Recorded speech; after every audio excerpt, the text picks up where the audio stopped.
Disfrute los sonidos de la vida. Sonidos. La vida es como una bicicleta. Para mantener el equilibrio debe seguir adelante. Albert Einstein. Bienvenidas y bienvenidos a un nuevo episodio de Sonidos. Hoy vamos a conversar sobre la experiencia de una persona que recibió una noticia que no esperaba y que tal vez, como lo dice la frase, su única opción era seguir adelante. En contra de todo pronóstico, una mujer fuerte, valiente, persistente, una mamá entregada, pero que no se dejó vencer y hoy tiene un hijo sordo, pero con todas las herramientas necesarias para un futuro brillante.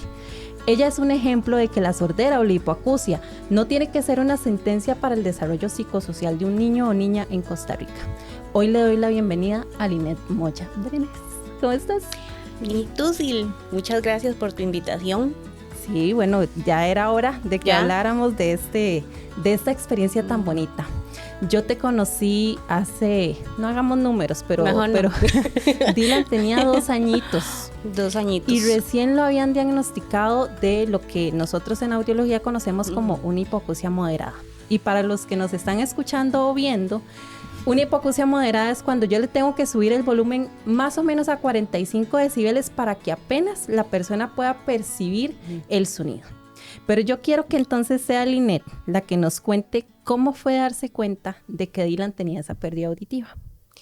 ¿Cómo puede darme cuenta? Bueno, pues se lleva uno un golpe. Exacto. Es vivir un luto. Uh-huh. Bueno, primero que yo nunca pensé que mi hijo era sordo. O sea, durante el embarazo no tuvieron ninguna alerta ni nada. Nada. Tuve un embarazo dentro de lo normal. Uh-huh. Después Dylan nació y, bueno, él estuvo internado, pero nada me hizo pensar que eso iba a tener alguna consecuencia, ¿verdad? Uh-huh. ¿Internado por qué? Por sufrimiento fetal. Okay. Dylan tragó líquido y le tenían que tener una manguera puesta y todo para sacarle del estómago, pero yo nunca pensé. Más hasta la fecha yo no estoy segura de a dónde viene la sordera. Esa pérdida. Uh-huh. ¿Verdad? Bueno, de ahí ya Dylan fue creciendo, sí notábamos algunas cosas, como por ejemplo el chiquito dormía, ¿verdad? En medio de toda la bulla. Uh-huh. Mi abuelita decía que chiquito más bueno. Ah, claro. Usted sabe que bueno. Tener un bebé recién nacido y que no llore por nada. Y que no llore por nada. Bueno, pero Dylan a la edad de 9 meses, él soltaba palabras y bastante claras. Okay. ¿Verdad? Cuando llegó al año, dejó de decir lo que él decía. Por ejemplo, Dylan al año que empezó a caminar, él pedía comida. Él decía, a mí, que es un vocabulario normal para la edad de él, ¿verdad? Claro. Pero después empezamos a notar que ya no hablaba. Y era enojado, me pellizcaba, me pateaba, me mordía, todo lo que él se le ocurriera hacerme, ¿verdad? Uh-huh. Y nosotros decíamos, ¿pero qué tiene? ¿Qué tiene Dylan? Uh-huh. Y lo llevamos a la clínica, el pediatra decía que era problemas de lenguaje y apenas tenía 1 año y medio, ¿verdad? Uh-huh. Bueno, un día vino mi mamá y me dice, ¿por qué no le haces unas pruebas ahí, una audiometría, a ver si es el oído o algo? Porque él algo tiene. Uh-huh. Yo como tengo una hija mayor, yo sabía que algo no estaba bien en el desarrollo de él. Claro, ya tenías una referencia. Sí, yo tenía una referencia y yo decía, algo no está bien, pero yo no sabía qué era. Uh-huh. Y yo dije, bueno, vamos a hacerle caso a mami, hagámosle una audiometría. En aquel entonces se la dicen a Simpis, uh-huh. ¿Verdad? Salió alterado, fue un rastreo. De ahí ya fuimos a Levi's, lo mandaron a pediatría y de pediatría salió para el hospital de niños, uh-huh. ¿Verdad? Y ahí nos hicieron esperar 7 meses por una cita. Ay, Dios mío. Que al final solo era con un otorrino para que le viera los oídos y listo. Uh-huh. Y cuando vimos los papeles para audiometrías y todo, los potenciales de bocado y todo, eran 1 año, claro. La espera. Que gracias a Dios mis hijos son bendecidos, ¿verdad? Y tienen unos tíos pues que en su momento nos ayudaron, le pagaron por privado las consultas a Dylan. Y suena a decirlo feo, pero así es como se habla en Costa Rica, ¿verdad? Por la plata baila el perro, ¿verdad? Y resulta que llegamos con el doctor Madrid, que en aquel entonces era el jefe de otorrino. Uh-huh. Y me dice, ya él hizo un campo libre. Dylan, ¿verdad? Ni se movió, uh-huh. No percibió nada. Y me dice, ¿y cómo estamos con las citas para audiometrías potenciales? Le digo yo, dentro de un año. Me dice, pero ¿cómo? Si hay espacios, ¿verdad? Bueno, eso fue un martes, a él que se le estaba pagando esa consulta, y para viernes Dylan estaba ya en el hospital de niños. Y ahí fue cuando ya me lo confirmaron. Fue algo muy duro. El doctor fue muy cruel. Y lo voy a decir aquí y en donde sea, porque siempre lo voy a recordar. Yo le pregunté qué tan sordo era Dylan y me dijo que eso no importaba. Que lo que importaba es que era sordo, nada más. Ay, Dios mío. Entonces, él recetó los audífonos y uno es ignorante en el tema, uno no sabe nada de eso. Claro. Entonces yo le dije, y ya con esto él no, ya va a volver a escuchar o no va a seguir perdiendo. Y entonces él fue muy cruel y me dijo, ¿a usted qué más le da, mamá, que él siga perdiendo si de por sí ya es sordo? Ay, Dios mío. Y yo solo me quedé callada, nada más. Claro. Me quedé callada, salí del hospital, me vine para el mercado central y lloré amargamente. Por el impacto de la noticia, como cualquier ¿verdad? mamá. El impacto. Después de llorar, me levanté como tenía que ser. Y dije, ahora sí, hay que agarrar el toro por los cuernos. ¿Qué hacemos con Dylan? ¿Verdad? Entonces ya me dijeron que lo llevara a la Centeno Well, que fue donde conocí a esta señorita tan hermosa. Nos conocimos nosotras. A Silvia. Y ahí empezó este caminar con Dylan. Este viaje. Este viaje que no va a terminar nunca. No, porque sí, eso es muy importante. Eso que decís es parte de las preguntas que uno recibe de todos los papás. La primera vez que le dicen, su hijo tiene una pérdida auditiva, ¿verdad? Dicen, bueno, le va a dar una pastillita y se cura. Le pone los audífonos 6 meses y ya se revierte. Y no, eso es un proceso ya de toda la vida. Cuando identificamos ese tipo de pérdidas auditivas que son en las células dentro del oído, eso no se va a revertir. Y en el caso de Dylan, como era una pérdida moderada, habían sonidos que él sí escuchaba.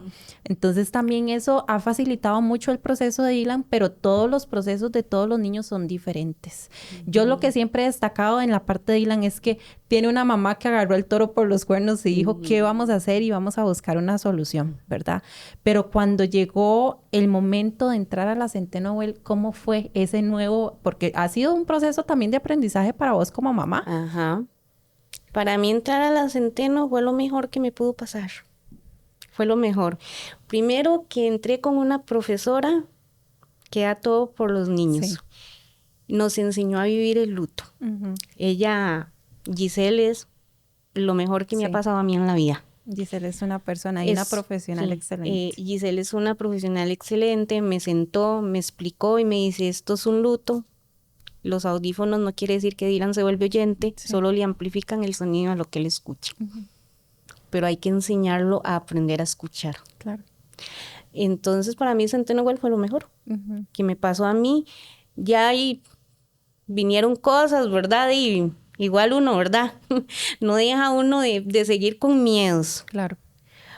Pero Centeno Well, no sé, para mí entrar a Centeno Well, yo dije, deberían de haber más escuelas. Yo me puse a imaginar todas las personas que viven de lejos. Empecé a tener experiencias con mamás que vienen de Turrialba, Limón, Acosta. Y decía yo, ¿cómo no puede haber una escuela de estas en cada lugar? Claro. Donde le enseñen a uno a trabajar con ese hijo, a estudiar, a aprender todo lo cotidiano, porque criar una persona sorda no es sencillo. No es fácil. Para nada. No es fácil. ¿Y cómo fue el proceso de aprendizaje de Dylan con Lesco y luego para aprender español, a hablarlo y a leerlo? Bueno, el aprendizaje de Lesco fue natural.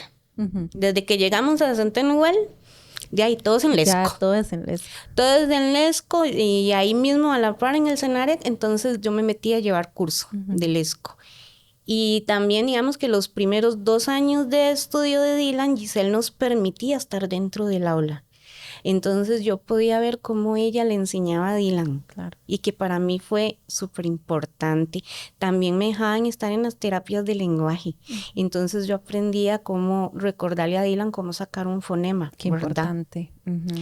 Entonces, para Dylan el Lesco fue muy fácil. Para la mamá no fue tan fácil, ¿verdad? Claro, no, para nosotros porque no es para fácil. mí no es natural, yo soy una persona oyente. Sí, claro. Él era un chiquito pequeño, todo lo agarran fácil. Sí. ¿verdad? ¿Cómo fue pasar al español? Fue muy natural, puesto que vive en una familia de oyentes, ¿verdad? Yo le hablaba muchas señas, pero el papá no, ni la hermana. Entonces Dylan creció con las dos lenguas. Además, hay que destacar que si el sordo tiene la intención de comunicarse en español. Ajá. Porque si el sordo no quiere, no Sí, quiere. si no quiere, punto. no quiere. Eso sí es cierto. Dylan siempre tuvo la intención de comunicarse en español y hasta la fecha se esfuerza por hacerlo correctamente, ¿verdad? Entonces fue algo muy, muy natural y es algo que lo hace brillante porque logra comunicarse con sordos y en algún momento o casi siempre se comunica con oyentes. A veces hay partes que le cuestan, es selectivo. Él es selectivo, ¿verdad? Porque no con todo el mundo habla. No con todo el ¿verdad? mundo habla. Yo no sé al 100% lesco, pero sí puedo comunicarme un poco en lesco. Y cuando Dylan me ve, él quiere que yo me comunique con él en lesco. Pero entonces yo siempre hago el esfuerzo para que él se comunique conmigo de forma oral, porque él tiene las herramientas, tiene sus audífonos y tiene el aprendizaje que es lo que necesitamos para que lo haga. Él sabe cómo hacerlo, pero le da pereza. Pero le da pereza o le da vergüenza, porque él es inseguro, digamos. Él piensa que tal vez no va a oralizar bien, no va a articular bien lo que él va a decir. Y tiene una voz lindísima. Y tiene una voz lindísima y habla súper claro, pero lo que pasa es que él no se escucha como lo escuchamos nosotros, evidentemente. Sí, claro. Entonces...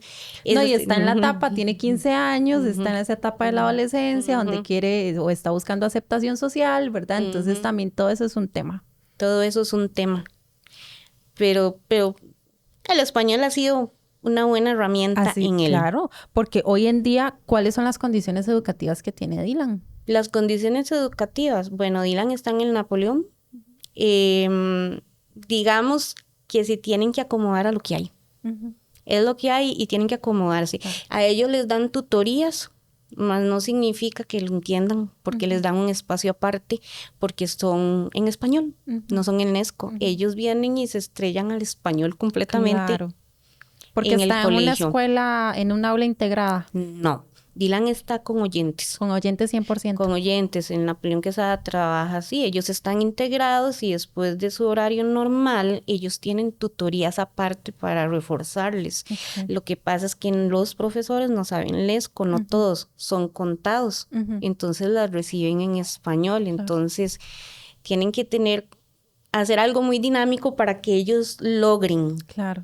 Aprender. Y para esto que Dylan tiene muchas habilidades, no todas las personas sordas tienen las mismas habilidades, ¿verdad? Correcto. Pero sí la parte educativa ha sido muy difícil, muy, muy difícil. A veces yo me siento a estudiar con él, ahorita él tiene 15 años y todavía yo me siento a estudiar con él. Y yo, ahora sí, ¿cómo le voy a enseñar esto a Dylan? ¿Cómo se lo voy a explicar? ¿Cómo se lo explico? Y entonces yo tengo que recorrer a grandes personas que conozco, como Giselle, como Nancy Barbosa, me podían dar un tip. Son ángeles en mi vida. Gis, ¿usted podría ayudarme? Deme una pinceladita cómo entrar a este tema porque no tengo idea. Yo no soy profesora. Claro. Necesito buscar la ayuda para poder ayudar a Dylan. Claro. ¿Y en qué grado está ahorita? En 8º. Okay. Hasta la fecha Dylan no ha repetido ningún año. Él solo repitió transición, pero por recomendación, porque él salió de transición en Centenovel y empezó transición en la escuela Ana José Cubero, ya una escuela regular, pero la recomendación fue esa para que él se acostumbrara a la lengua oral, porque venía de recibir solo lesco. Claro. Y es que eso es importante porque muchos papás se preguntan, ¿voy a poder meter a mi bebé, a mi hijo, a mi hija en una escuela regular? ¿Qué nivel de educación va a recibir mi hijo si es sordo? ¿Cuáles van a ser esas condiciones, verdad? Entonces, por eso me parece importante que hables de ese aspecto para que a los papás también se les vaya quitando un poquitito el miedo. Y yo le digo a los papás, tienen que confiar en sus hijos. Yo tuve miedos, muchos miedos. Me salí de mi zona de confort sacándolo de la Centenovel, ¿verdad?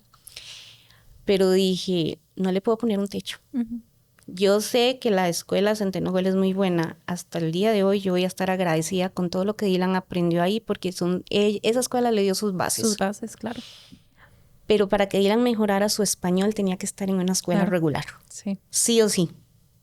Entonces, tenemos los papás que estar es un equipo con los profesores. Y si los papás no nos parece lo que los profesores dicen, debemos hacérselo saber. No hay que quedarse con lo que los profesores dicen, porque el profesor es profesor, sí, pero quien conoce las habilidades y el tope de los chicos somos nosotros. Claro que sí. Y a mí me tocó más de una vez sacar citas, mira, es que este tema, no sé, una vez con X profesora me pasó en pandemia. La pandemia fue lo peor que le pudo pasar a las personas sordas. Y había una profesora que le decía yo lo que tenía que hacer porque ella no sabía trabajar con Dylan en virtualidad. Sí. Tuvimos cosas muy tristes y me tocó pelear, irme a la regional y todo, como por ejemplo Dylan no se le permitía ya que yo estuviera en las clases con él virtuales, porque me decían que eso no fomentaba la independencia en Dylan, pero ellos no se ponían en el papel de Dylan. Dylan no escuchaba lo que decían del otro lado de esa computadora. Claro, porque en ese momento no teníamos todavía las herramientas. Exacto. Yo creo que en pandemia muchos tuvimos que aprender a usar un montón de herramientas tecnológicas que no utilizábamos antes. Entre esas, las personas sordas para llevar también sus clases. Las personas sordas sufrieron demasiado. Sí. O sea, eso me marcó a mí y a Dylan también. O sea, el día que a mí me prohibieron sentarme, pues no era ni a la par, yo me sentaba como estar aquí detrás de la computadora. Ahí está Dylan. Y yo le interpretaba lo que yo podía. Cabe destacar, no sé gran cosa del ESCO, pero hay señas naturales entre madre e hijo. Sí. Él me entendía y yo trataba de que no fuera esa clase virtual tan triste para él, porque esa era la palabra, tristeza, de ver que él no entendía. Y en su momento me lo prohibieron, tuve que luchar como mamá, hacer una reunión, pedir una reunión. Con la asesora y todo. Mi sorpresa fue en esa reunión que estaban todos los profesores de la escuela, hasta los que no eran profesores de mi hijo, ¿verdad? Y tuve que defenderme y defender a costa de todo lo que había ahí.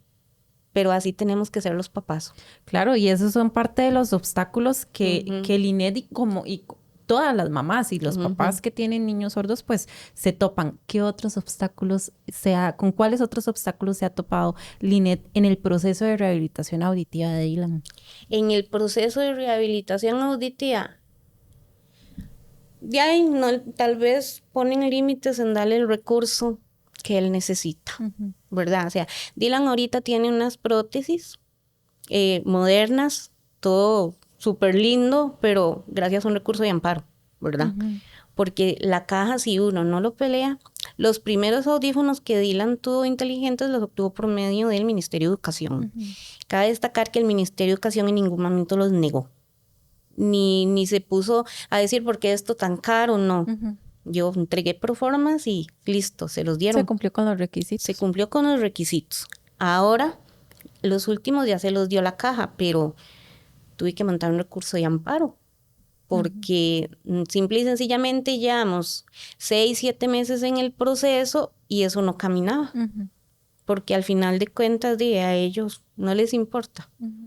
Esa es la verdad. Nadie sabe lo que está viviendo excepto la familia y la propia persona sorda. Y usted sabe cuál es la necesidad que tiene Dylan, principalmente en la parte educativa. Es una herramienta que él necesita para poder estudiar. Ahora que también se conectan con la computadora. Ahora también que se conectan y todo.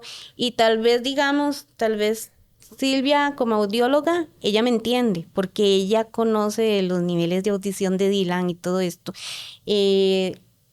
En el hospital lo atiende un otorrino, que es el que gira recetas y todo esto. Él solo sabe si es sordo o es oyente. No entiende el resto porque ahí a uno le dicen, ok, en la clínica auditiva te van a decir que este audífono y si pones un resto más, entonces te van a dar lo mejor, pero todos son iguales. Al final de cuentas solo quieren sacarles plata. Y eso son mentiras. Son mentiras porque yo como mamá he sido testigo de la diferencia de Dylan al usar un audífono con el presupuesto que da la caja generalmente al presupuesto que yo tuve que pelear para Dylan para tener un mejor audífono. Es un mundo de diferencia porque la sordera a él le permite tener un mejor dispositivo. Claro, así es. Y sí, se ha visto la diferencia. Sí se ha visto la diferencia, tanto en la parte educativa, en la casa. Ahora juega también. Juega, exacto. Juega PlayStation y se conecta y ya no mata a los papás con aquel escándalo, porque entonces ya se conecta con el Bluetooth. Eso es importante, claro. Sí. Y entonces, bueno, estamos con esa parte educativa de Dylan, pero ¿cómo ve Lynette o a dónde quiere todavía? ¿Qué quiere hacer Lynette con Dylan? ¿Hacia dónde lo quiere llevar? ¿Cuáles son las posibilidades que tenemos ahora con las herramientas que tenemos? Yo le digo a Dylan que yo como mamá quiero que él llegue, o sea, quiero un profesional. ¿Y él qué quiere ser? Ay, Dylan no sabe ni qué quiere ser en esta vida. Un día quiere ser neurólogo, otro día dentista. Neurólogo, wow. Sí. Ahora un día de estos ya cambió y me dijo que no, que quería ser economista. ¿Verdad? Ok, bueno, son temas complicados, ¿verdad? Sueña con ir a una universidad que hay en Estados Unidos, que ahorita no recuerdo el nombre, donde hay sordos. Ok. ¿Verdad? Él es el sueño y ese es mi sueño, Gallaudet. verlo surgir en esta vida. Gallaudet. Ajá, en esa. Eso es lo que yo quiero. Porque yo no quiero, o sea, yo no soy de dar lástima, o sea, pobrecito el sordo, no, eso no existe. No, eso hay que eliminarlo. Eso hay que eliminarlo. Y se lo digo porque pasa en las familias. Claro. Digamos, en mi casa es sordito, mi mamá, llega la gente y le Pobrecito. dice, es que él es especial, es sordito. Mami, no es especial y no es sordito, es una persona sordo y es una condición. Sí, es una punto, condición se acabó. simple. Le digo, yo aquí el pobrecito no existe. Y eso es algo que hay que eliminar. Sí. Yo amo a Dylan tal y como es. Claro. Una vez llegó una tía mía y le puso las manos en la cabeza a orar para que se le quitara la sordera. Le digo yo, tía, no haga eso. Sí. Yo amo a Dylan tal y como es. Claro. Él es mi persona y me ha enseñado, he aprendido tantas cosas desde que tengo a Dylan que acostúmbrense a la sordera. No, y él tiene habilidades como cualquier otra persona. Sí, hay personas inclusive que a veces no notan la sordera de Dylan. Claro, es que Dylan tiene cualidades que hacen difícil identificar su pérdida auditiva. Sí, por ejemplo, cuando yo hablo en una videollamada con Dylan en media calle, yo me siento mal. Digo, yo seguro la gente piensa que yo estoy como loca o algo así, porque Dylan me pide hablarle en señas cuando estamos en videollamada, pero él me contesta en español. Ah. Entonces, él se escucha del otro lado, sí. habla y yo usando Ajá. ¿verdad? Sí. Y yo, Dylan, ¿por qué? Me dices que me gusta más que me hables. Sí. Pero bueno, para finalizar, ¿qué recomendaciones le da Lynette a los padres de familia que están pasando por ese proceso, que están iniciando ese proceso de identificar esa pérdida auditiva en su hijo o en su hija? Que están iniciando ese proceso. Bueno, primero que vivan el luto como tiene que ser. De ahí. Si tienen que llorar, lloren, gritar, patalear, lo que sea. Pero después tienen que levantarse y sacar ese chiquito adelante. Porque la pérdida auditiva al final es solo eso, no escucho. Yo siempre le he dicho a Dylan, usted en esta vida lo único que usted no puede hacer es estudiar, oír, escuchar. Usted puede hacer el resto de todo porque usted es una persona que tiene habilidades. Escuchar algunas cosas, porque sí puede escuchar sonidos. Porque si escucha sonidos. Escucha algunos sonidos. No es que está sordo por completo, que tiene una pérdida profunda. No, él escucha, pero necesita más volumen. Necesita más volumen. Y que se armen de valor, que busquen de herramientas, que no se queden con lo que una persona dice o un médico dice. Que busquen cómo ayudar y que no tengan miedo. Que no tengan miedo, porque ahora las personas siento yo que es que les da miedo. Sí. Y que busquen la manera de comunicarse con él, ya sea en español o la lesco. Yo soy fiel defensora de la lesco, porque es lo que me da la comprensión con Dylan. Sí, claro. ¿Verdad? Y que lo acepten, primero que nada, que acepten, porque yo hasta el día de hoy conozco papás que no han aceptado, compañeros de Dylan de la misma edad, 15 años después no han aceptado que los hijos son sordos y se sienten mal y lloran todavía. Que tengan un proceso de aceptación. Tener un hijo sordo sí es difícil, la crianza es difícil, pero también nos da satisfacción saber que uno puede ayudarle a una persona y ellos, bueno, usted que conoce a Dylan a mí me da demasiadas satisfacciones y yo no cambiaría nada en él. Claro. Inclusive yo digo, yo no quiero tener más hijos, ¿verdad? Pero si en el libro del Señor hay uno, lo quisiera sordo. porque amo tanto a Dylan y he aprendido tanto de esta cultura, que porque si somos 3 oyentes en la casa, voy a querer otro más. Este caminar ha sido duro, pero hermoso. Dylan me ha enseñado mucho y yo amo lo que es él. Claro. Sí, es que eso es lo que marca la diferencia, el amor que usted le tiene. Y él es mi todo. Él es su todo, sí. Bueno, Lynette, muchísimas gracias por haber compartido este espacio conmigo y por haber compartido ese testimonio tan importante de una mamá de un niño sordo, que es un niño espectacular y que va a seguir siendo, él dice que va a seguir siendo mi paciente toda la vida. Sí, porque él es con Silvia y a veces ella tiene que sacar sus espacios, porque cuando dice, me atiende Silvia. Yo lo sacaré con todo el amor y ella del con mundo. todo el amor del mundo me lo atiende. Sí, con muchísimo gusto y con muchísimo amor. De verdad, gracias. Muchas gracias a ti, Sil, por invitarme. Y bueno, para finalizar, quiero nuevamente invitarlos para que compartan este podcast, lo compartan con sus vecinos, con sus amigos, con las mamás y papás que tengan en su grupo, y a que nos sigan en redes sociales, Clínica Auditiva Audinza y Silvia Bonilla en Instagram, en Facebook, en TikTok y en Spotify nos pueden escuchar, en YouTube nos pueden ver, y recuerden que siempre les digo, reír, vivir y disfrutar los sonidos de la vida.